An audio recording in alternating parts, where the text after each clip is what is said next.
it's a pleasure to see you, especially together. I think it's quite important to explore the chemistry between Watson and Holmes. I think it worked because both of you came with an understanding of how the pair should react to one another. Is that the right impression? I certainly remember knowing that Robert was playing Sherlock and being introduced actually in this hotel. Yeah. That what immediately pricked our ears was that there was so much material to get from these two guys who, in these extraordinary situations, but basically who lived together and had to survive together, and who did the washing and who turned off the heating, and he was obviously a nightmare to live with. And for me, that was just there was a plethora of fun to be had. Have you been talking to Susan? I don't know what you're talking about. I would say this too, that once it was Jude and I, half the pressure was off me, because the two of us had to create the third thing, which was the way these characters interact.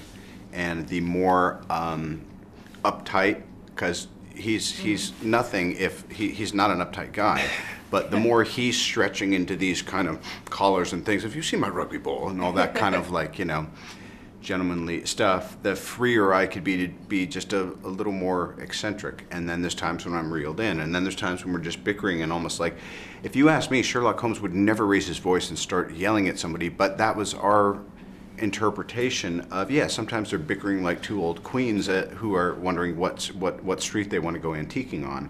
But I think that sometimes you just had to dial it up a little bit just so you're touching that high, and then keep bringing it back down in the middle. Because at its heart, even if it's our interpretation, the source material is quite extraordinary. It's these two men living together because of necessity, and they've both got flaws, as we all have. They've both got eccentricities, but they're also both rather brilliant. You're a gambler.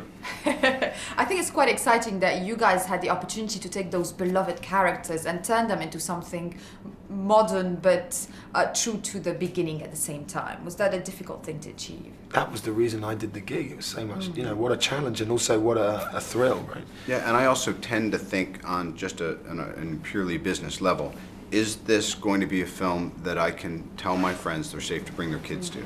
Is this a film that an older audience can enjoy and not be like, oh, they don't make movies like they used to? And can my peers, somewhat older and somewhat younger, all agree that this is essentially in the ballpark of what we call a good theatrical release experience of film? So I really tend to think like an audience member, and oftentimes Jude and I would just be thinking, speaking of the way Conan Doyle wrote in reverse, we'd be thinking in reverse. If I'm watching this movie, what do I feel I need to see right here, right now? Yeah. It kind of smells like this, and then we'd shoot that. That's true. As a final question, do you think he did write for cinema without knowing it, Sir Arthur Conan Doyle? Gosh, I think he wrote for his audience. Yeah, and that's a mass audience. Mm.